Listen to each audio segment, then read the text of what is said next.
Hello, operator. I've been disconnected.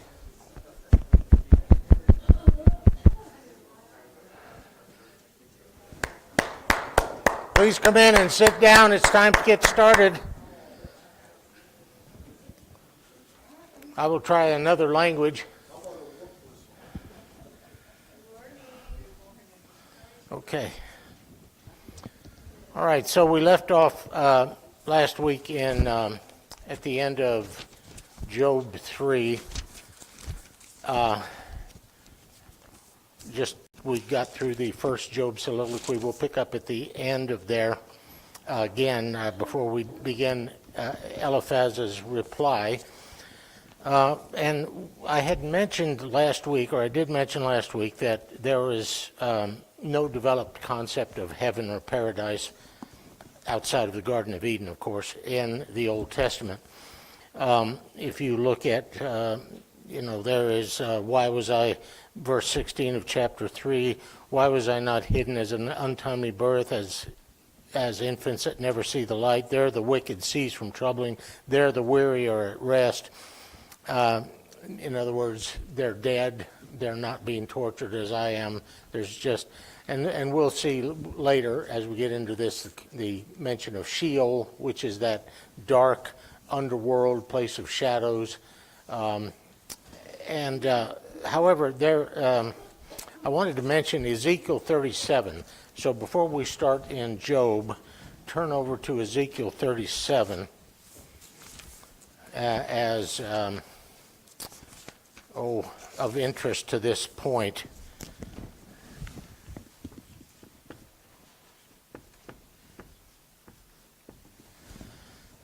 And this is where the Lord tells Ezekiel to prophesy to the valley of dead bones. So this, in a sense, is a resurrection. The concept of the resurrection of the body to eternal life is a late concept in Judaism, as we mentioned. Here, and I want to differentiate that with this. The hand of the Lord was upon me, chapter 37 of Ezekiel, verse 1. He led me down into the valley, and behold, there were very many upon the valley, and lo, they were very dry. And he said, Lo, Son of man, can these bones live? And I answered, O Lord God, thou knowest. Again he said to me, Prophesy to these bones, and say to them, O dry bones, hear the word of the Lord. So he prophesied, there was a noise. Behold, a rattling, the bones came together, bone to its bone, and as I looked, there were sinews on them, and flesh had come upon them, and skin had covered them, but there was no breath in them.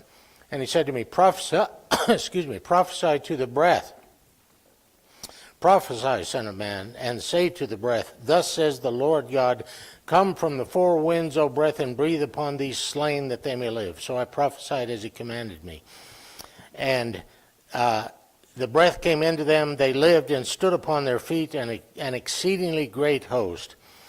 So what I want to point out about this is that not only this, but all the concern in the Old Testament of this type has to do with the restoration of Israel's fortunes. That is, the return from exile and the return to the land and the restoration of Israel to its status as God's people, once again in favor with God and in the land that he gave to them, as opposed to the land beyond the kingdom that is not of this world that Jesus preached, okay?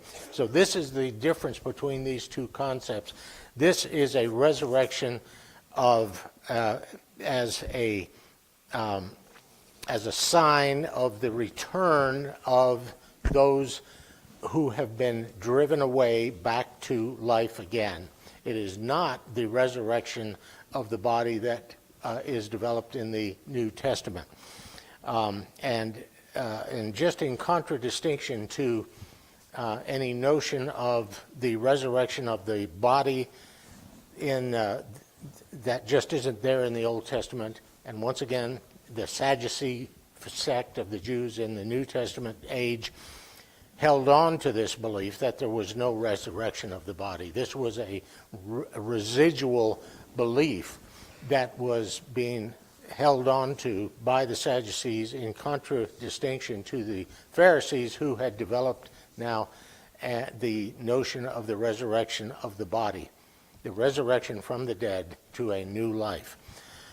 So, okay, so let us take up in Job where we, just that last part of chapter 3, before he gets into, before the actual dialogue begins. Let's see, let's take it from verse 20 of chapter 3.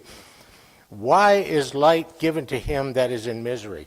Remember, this is Job's self-negation, his self-abnegation, wishing that he had never been born. It would have been better for him never to have been born, to be stillborn, rather than to be born, experience all that he has, and then lose it all in this terrible way. So this, and he's just venting, he's pouring out his frustration and his hurt and his suffering. So, why is light given to him that is in misery, and life to the bitter in soul, who long for death, but it comes not, and dig for it more than for hid treasures, who rejoice exceedingly and are glad when they find the grave? Why is light given to a man whose way is hid, whom God has hedged in? For my sighing comes as my bread, and my groanings are poured out like water. For the thing that I fear comes upon me, and what I dread befalls me. I am not at ease, nor am I quiet. I have no rest, but trouble comes.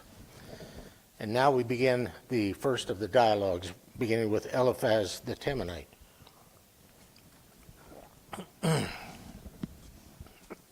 Then Eliphaz the Temanite answered, If one ventures a word with you, will you be offended? Yet who can keep from speaking? Behold, you have instructed many, and you have strengthened the weak hands. Your words have upheld him who was stumbling, and you have made firm the feeble knees.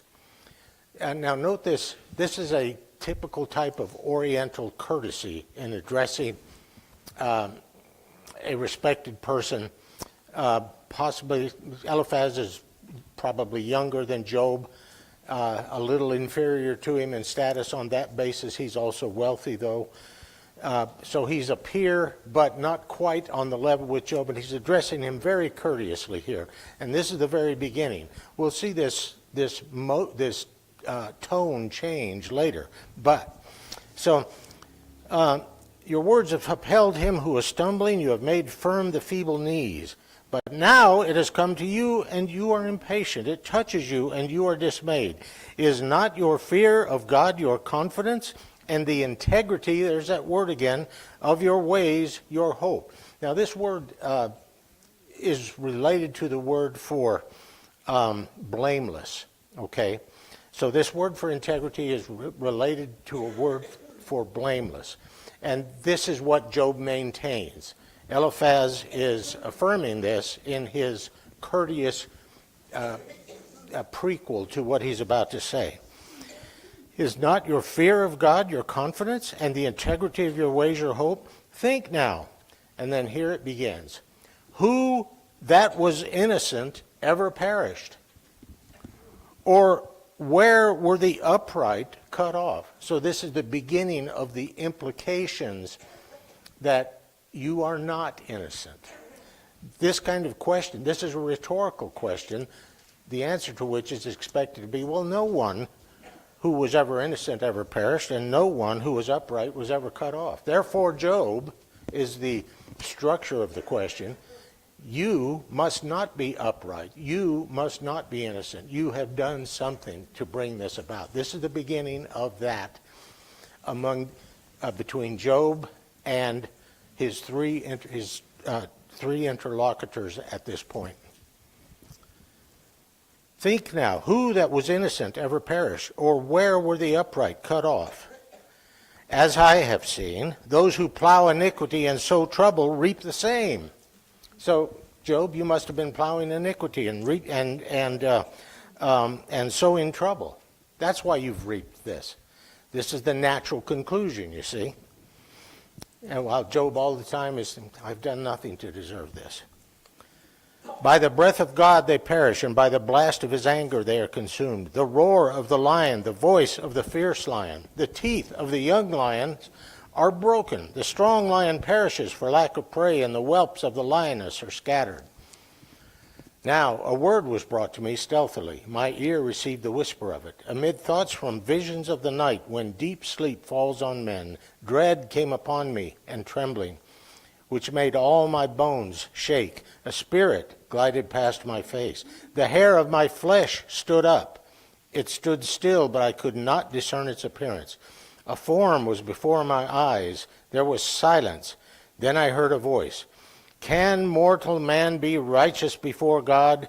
Can a man be pure before his Maker? Once again, the veiled accusation that you have done something, Job. There is some vital, some deadly sin in your life that has brought this about.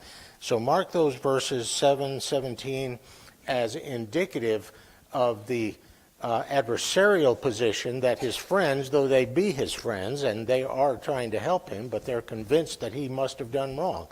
These are the verses that make that very plain.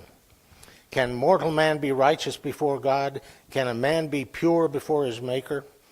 Even in his servants he puts no trust, and his angels he charges with error. How much more those who dwell in houses of clay, whose foundation is in the dust, who are crushed before the moth, before morning and evening they are destroyed.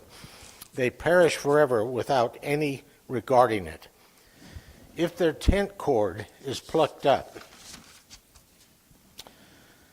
within them, do they not die, and that without wisdom?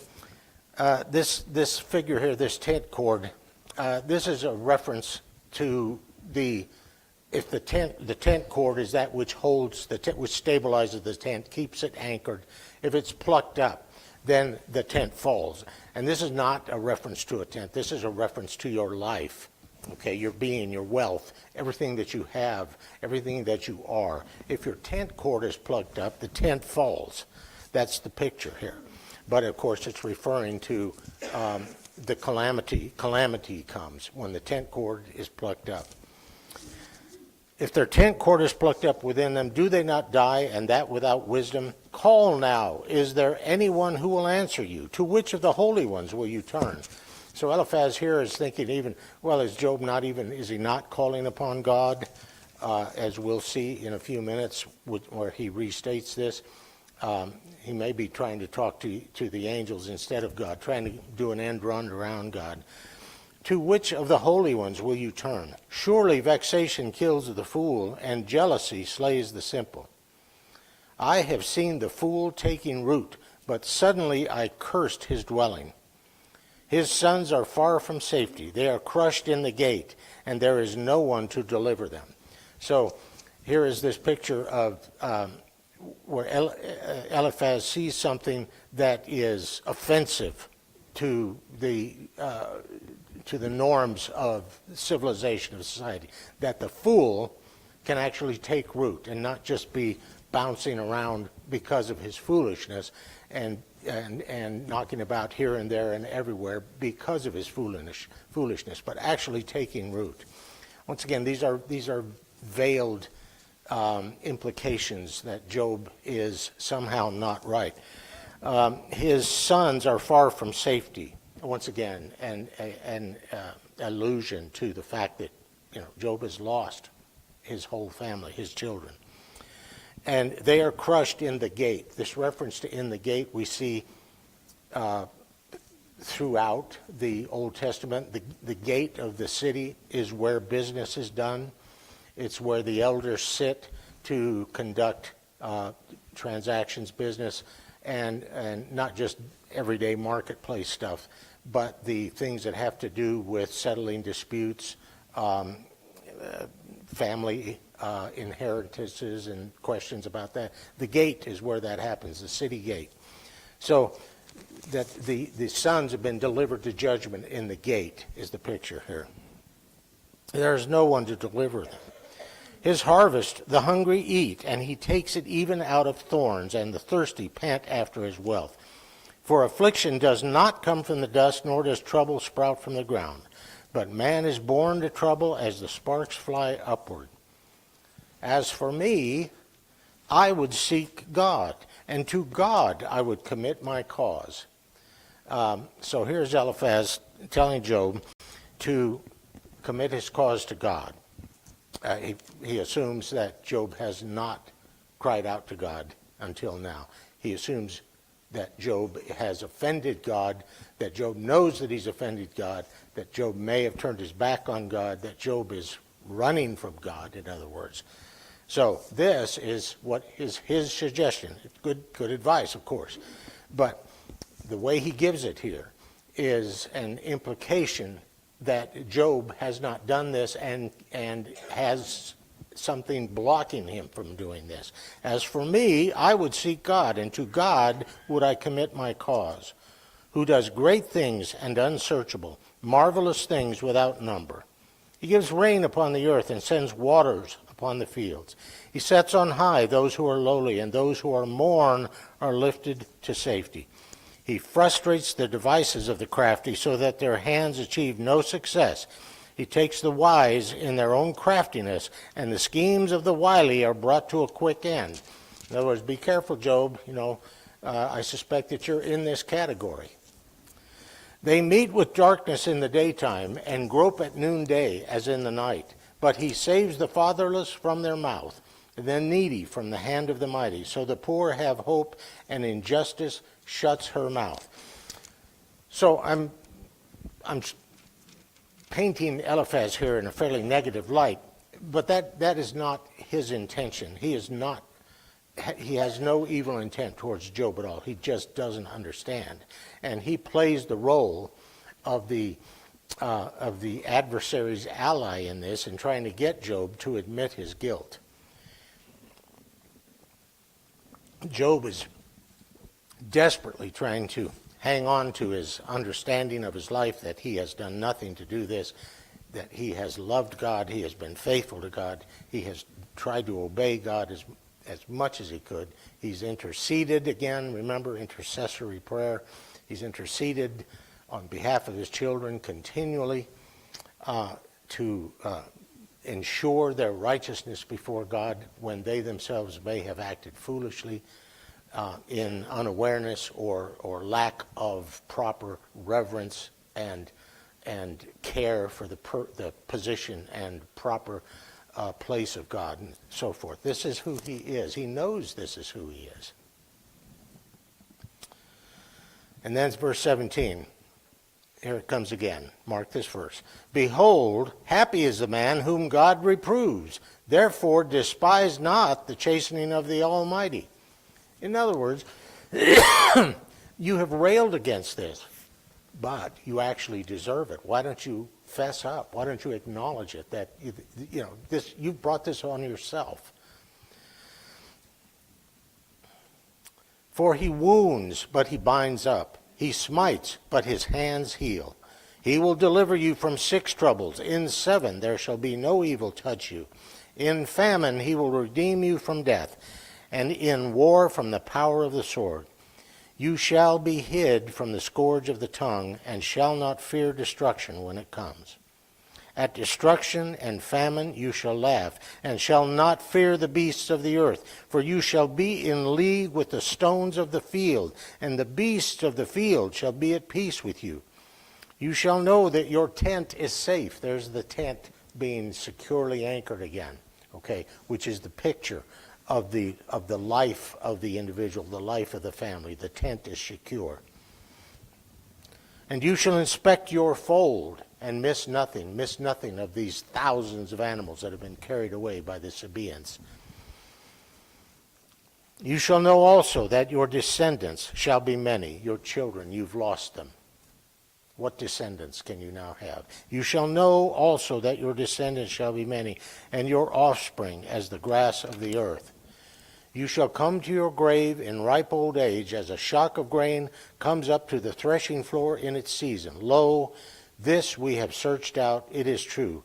Hear and know it is for your good. All of these are wonderful sentiments. They just happen to be misplaced in the case of Job. it's a good lesson for us. Even in our best intentions, we might not be keying in on what is actually the problem or what is actually the source of the catastrophe that someone we're trying to help is dealing with. This is why we should pray continually to be as wise as serpents and harmless as doves, and that God will give us wisdom in dealing with people. This is beautiful language, and everything that he says is correct. But his target is Job, a righteous man, whom Eliphaz thinks, because of the catastrophe, there can be no other cause for this, except that, Job, you have sinned. You're going to have to acknowledge this. You're going to have to come face to face with it. So on the one hand, everything he says is good counsel. It just doesn't fit at the moment, okay, with whom he's talking to. This is part of the tension of this book and how beautifully it's constructed. These verses that I asked you to mark interspersed throughout here, where he comes back to his main point, that you really need to bring this before God. You need to confess this. You've done something to bring this about. Now Job answers. Let's see where I'm here in my notes.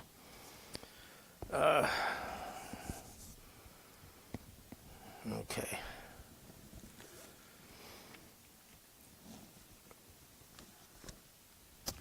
Then Job answered, "Oh, that my vexation were weighed and all my calamity laid in the balances, for then it would be heavier than the sand of the sea. Therefore my words have been rash, for the arrows of the Almighty are in me. My spirit drinks their poison. The terrors of God are arrayed against me. Does the wild ass bray when he has grass, or the ox low over his fodder? Can that which is tasteless be eaten without salt? Or is there any taste in the slime of the purslane? My appetite refuses to touch them. They are as food that is loathsome to me." Let me pause here for a second. I want to remind you, as those of you who are reading from a different version than, as most of you will be, from the Revised English Version, which is what I'm reading from here, will notice in some cases some very great differences in translation. And once again, the text of Job is problematic in that regard. Even the ancient translations of the book of Job found this to be so. That the documents, the manuscripts that they were working from even then to translate into Arabic or Syriac or any of the other languages that were target languages at that time, it's evident from those translations how the difficulties that they had. So I remember, I can't remember which version it was, but it was something about can egg white without salt be eaten or something like that. Has anybody got that in their translation of, is there any, can that which is tasteless be eaten without salt? Something to do with egg white. Have you got that? What does that say, Sheila? Can flavorless, the New King James, can flavorless food be eaten without salt, or is there any taste in the white of an egg? Yeah, there you go. And what do you have, Sheila? Similar to ESV, can something tasteless be eaten without salt, or is there any taste in the white of an egg? Yeah, I remember that. Eating a hard-boiled egg without salt is, hardcore. I have done it. But this version here, is there any taste in the slime of the purslane? Does anyone here know what purslane is? It's a weed that grows wild around here. It's also edible. It's kind of a little succulent, spreads out, in the grass, and it's kind of annoying. It's ugly, but it can be eaten. I have, seen chefs preparing it. So nothing sounds more appetizing than slime of the purslane, slime of the okra. Pokes out. Okay. It's a weed, but it's good. Yes, I remember my dad talking about that. Okay, so I just wanted to bring up the issue about the difficulties of translation, and we will come to a verse eventually that used to be my favorite verse in the Bible when all I had was the New American Standard. And I can't remember now because my memory is full of holes where it was, but it was in New American Standard was, though he slay me, yet will I trust him. I thought, oh my goodness, that's the rock of my life right there. And I was going through a great deal of difficulties at the time, but that is not apparently the correct translation of that verse. So whoever tried to make it say that, though, had a very good idea, a very good thought. Can that which is tasteless be eaten without salt? Or is there any taste in the slime of the purslane? My appetite refuses to touch them. They are as food that is loathsome to me, as we can well imagine. Oh, that I might have my request, that God would grant my desire. See, I have sought God. It's not as though I haven't talked to God about this. Oh, that I might have my request, and that God would grant my desire, that it would please God. He wants to be dead, is what he's saying. To crush me, that he would let loose his hand and cut me off, reach out his hand again, strike me. This is, once again, this is Job continuing with his self-abnegation, his self-negation, his desire to that it would be preferable for me not to exist now, never to have existed, than to have existed and had what I had and then lost it all and be in this miserable condition now. This would be my consolation. I would even exult in pain unsparing. And here is his affirmation of who he is, of who he actually is, and that he has done nothing. For I have not denied the words of the Holy One. What is my strength that I should wait? And what is my end? Mark that, the end of the verse there, verse 10, the second half of that. For I have not denied the words of the Holy One. What is my strength that I should wait? And what is my end that I should be patient? Is my strength the strength of stones, or is my flesh bronze? In truth, I have no help in me, and any resource is driven from me. Now, here is a reference to Eliphaz's counsel, well-intended but mistaken. He who withholds kindness from a friend forsakes the fear of the Almighty. You might mark that one there. My brethren are treacherous as a torrent bed, as freshets that pass away. Freshets are little brooks, little streams that come after the rainstorm, but they're not they're very seasonal. They only last as long as the surface water lasts. That's a freshet.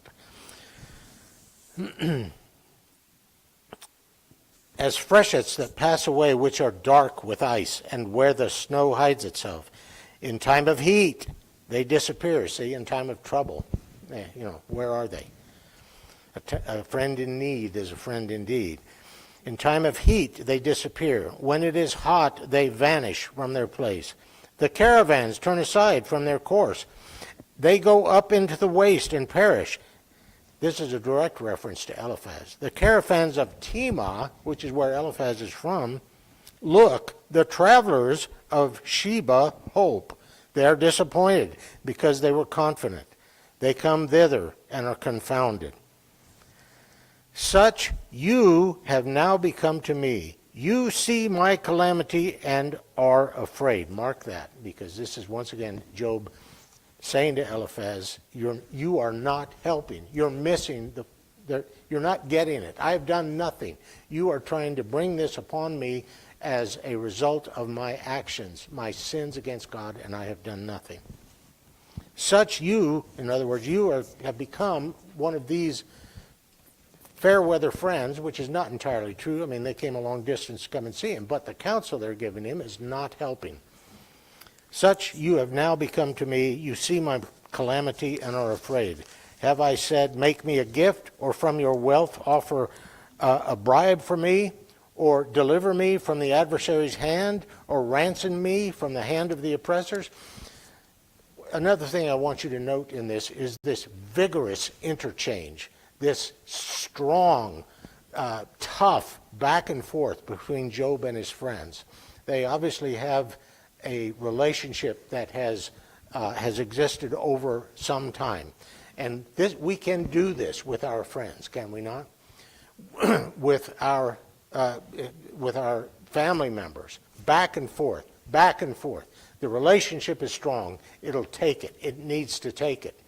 Okay? And all of this needs to be kept within the bounds of a healthy relationship. In other words, the kind of striking out that will cut those bands and drive people away. That is fatal. But this is part and parcel of the turmoil that is going on in Job's life. And the struggle that Job's friends are bringing to this to try to help him with it, and they are seeking desperate measures for him because they're convinced that he has done wrong. Job, you got to face this. We do the same thing, do we not? This, what's called tough love. We sit down and talk to people and, you need to straighten up. This is an intervention. No, we're not going to let you do this. No, I will break your jaw if you stand up again. You're not going out that door. That kind of thing. That's willing to hurt somebody for their own benefit. That's agape, okay? So, and that's the kind of interchange that's going on here. So keep that in mind. Even with these disagreements, and no, you're wrong, and yet I'm not wrong. Yes, you are. No, I'm not. This is the way that real relationship works. And the thing to do is to make sure that God stays in the middle of it. Okay? God has to oversee that. It has to be done in a godly way. Anger does not, or wrath does not work the righteousness of God. The wrath of man does not work the righteousness of God. Well, wrath is out of control anger. I mean, it's just, you're off the hook. But righteous anger is a good thing and can bring about good. So keep that in mind as we go through here, because we will see this over and over again with each of these men in turn as they interact with Job.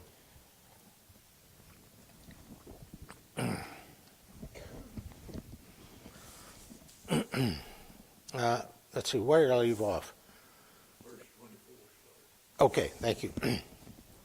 Teach me, and I will be silent.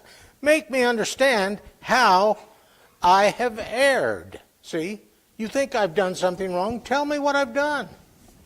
How forceful are honest words, but what does reproof from you reprove? What are you reproving me for?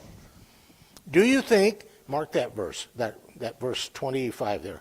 Do you think that you can reprove words when the speech of a despairing man is wind? You would even cast lots over the fatherless and bargain over your friend. Now, this is an unjust accusation here, but Job, once again, is venting. But now be pleased to look at me, for I will not lie to your face. Turn, I pray, let no wrong be done. Turn now, my vindication is at stake. Is there any wrong on my tongue?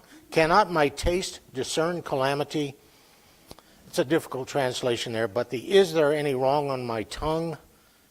The rhetorical question, the answer to which expected to be is no. There is no wrong on my tongue because I've done nothing to deserve this. Now later we'll see that Job does not maintain that he is sinless. He doesn't claim that. He simply maintains that he's done nothing to deserve this type of calamity in the ancient sense of that the punishment must fit the crime. So if the crime is great, then the punishment will be great. If the crime is slight, the punishment will be slight. Done nothing to deserve this. Has not man a hard surface upon the earth, and are not his days like the days of a hireling, like a slave who longs for the shadow, and like a hireling who looks for his wages?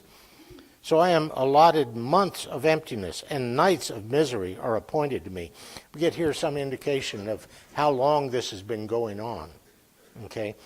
Remember, as you just read through the narrative, you don't really have a sense of time passing until you think about that the story of what's happened to him has to be disseminated through the land, has to get to the ears of Eliphaz, Bildad, and Zophar.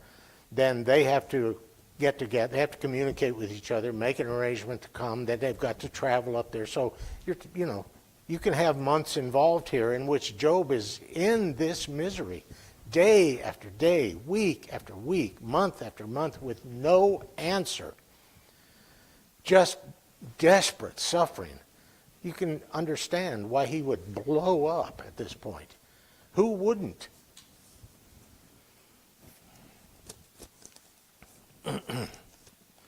So I am allotted months of emptiness, and nights of misery are upon me. Apportioned to me, excuse me. When I lie down, I say, when shall I arise? But the night is long, and I am full of tossing till the dawn. My flesh is clothed with worms and dirt. My skin hardens, then breaks out afresh. Remember the description of the wounds, virulent ulcers, pustules.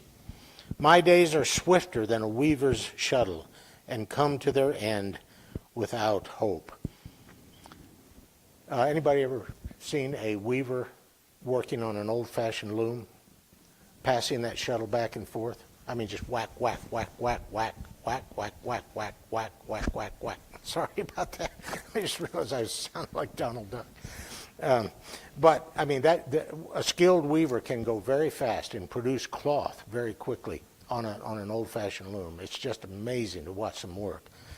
And they're creating, many times, intricate, beautiful patterns while they're doing that. So swifter than a weaver's shuttle, come to their end without hope. Now, the next section here from verse 7 through verse 21, which brings it to the end of the chapter, Job actually shifts the target of his discourse and begins a prayer to God right at this point, at verse 7. He's talking to God now at this point until we get to the end of chapter 7. Remember that my life is a breath. My eye will never again see good. The eye of him who sees me will behold me no more. Yet here he's talking about other men. The eyes of him who sees me will behold me no more. While thy eyes are upon me, thou, O God, thy eyes are upon me, I shall be gone. As the cloud fades and vanishes, so he who goes down to Sheol does not come up. Here's Job talking to God and talking about going down to Sheol and not coming up. This is as clear an indication of, no sense of paradisal afterlife, just going into the shadow world of nothingness, which includes no suffering, okay? Just the dark shadow land. Very dim view of life after death. There's no sense of unconsciousness, but in other words, that Sheol is a place where you're simply not conscious of being there. It's a place where you're conscious of being there, but you're not suffering, and there's just sort of nothing. It's just you're in the dark underworld.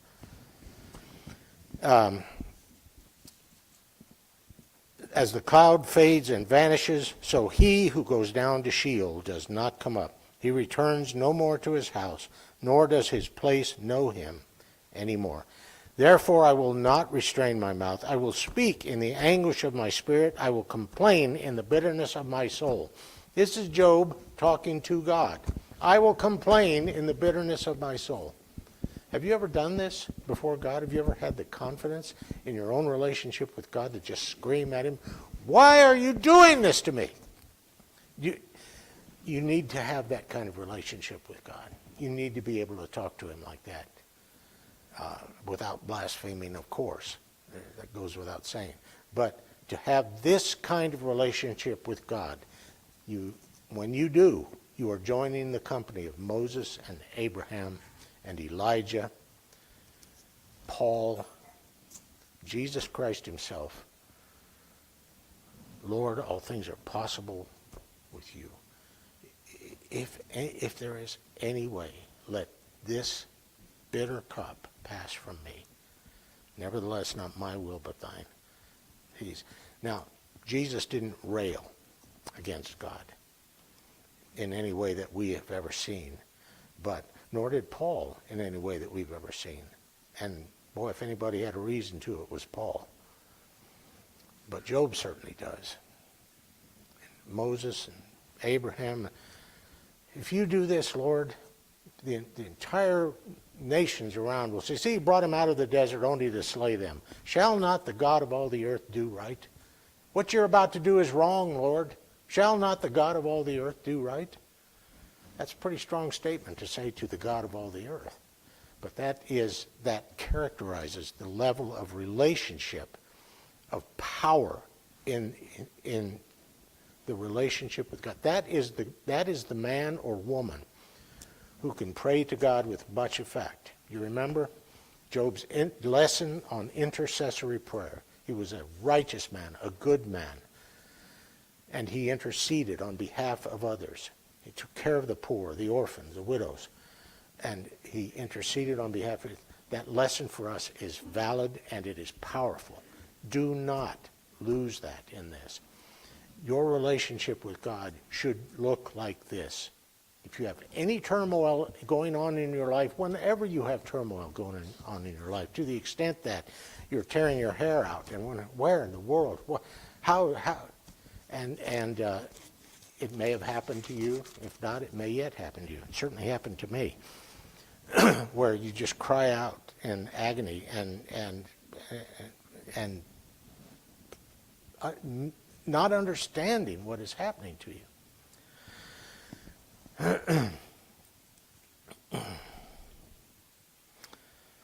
Therefore I will not restrain my mouth. I will speak in the anguish of my spirit. I will complain in the bitterness of my soul. Am I the sea or a sea monster that thou settest a guard over me? Why are you treating me this way? When I say my bed will comfort me, my couch will ease my complaint, then thou dost scare me with dreams and terrify me with visions, so that I would choose strangling and death rather than my bones. Self-negation again. I would rather die, be dead than this. I loathe my life. I would not live forever. Let me alone, for my days are a breath. Take your hand off me, God. What is man that thou dost make so much of him, and thou dost set thy mind upon him, dost visit him every morning and test him every moment? How long wilt thou not look away from me? Turn your eyes from me. Give me some rest. Let me get a breath.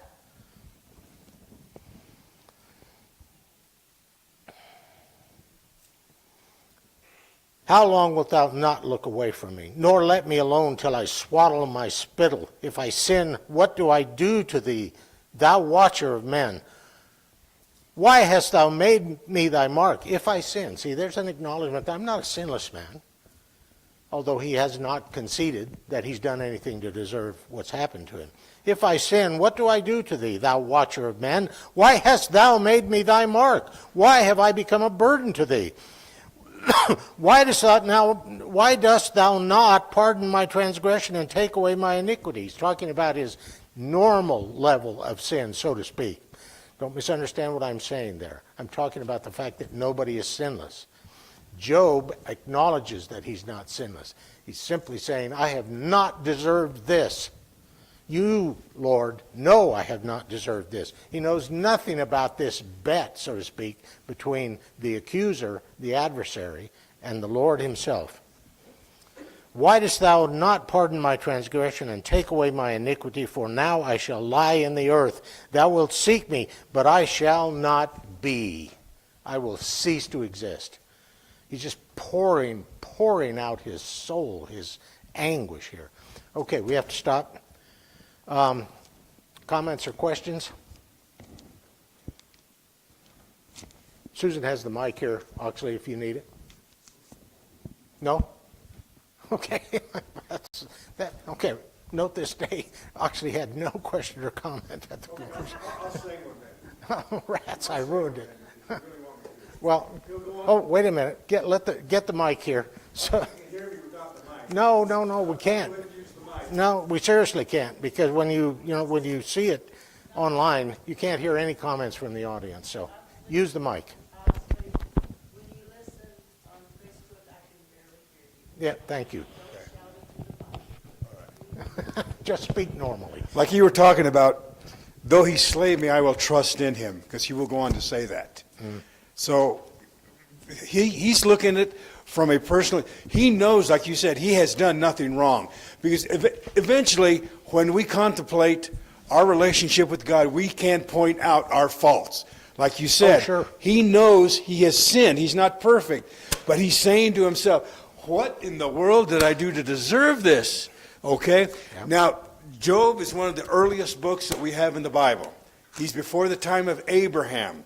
And the Jews, they get their idea, well, like John chapter 9, who sinned that this man be born blind?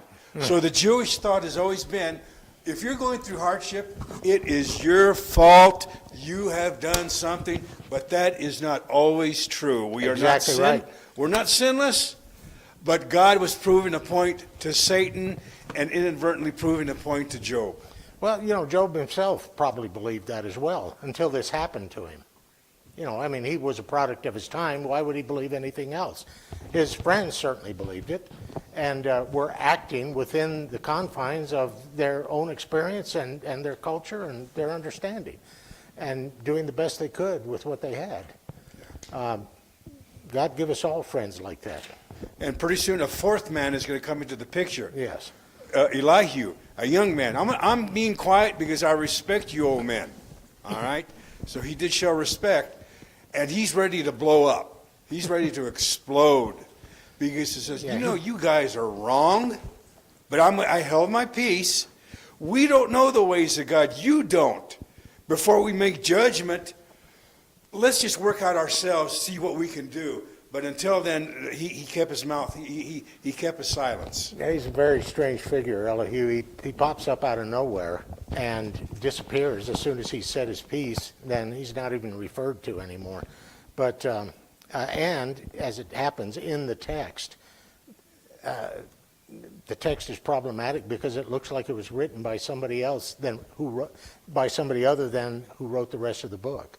There's just many more Aramaisms and so forth in that section, like it was added later or something. It doesn't mean it's not inspired, but it's different than the rest of the book. And again, he pops up out of nowhere. Where'd this guy come from?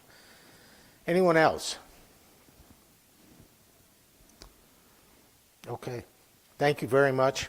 We'll take up somewhere around chapter 8. I think that's where we left off next week.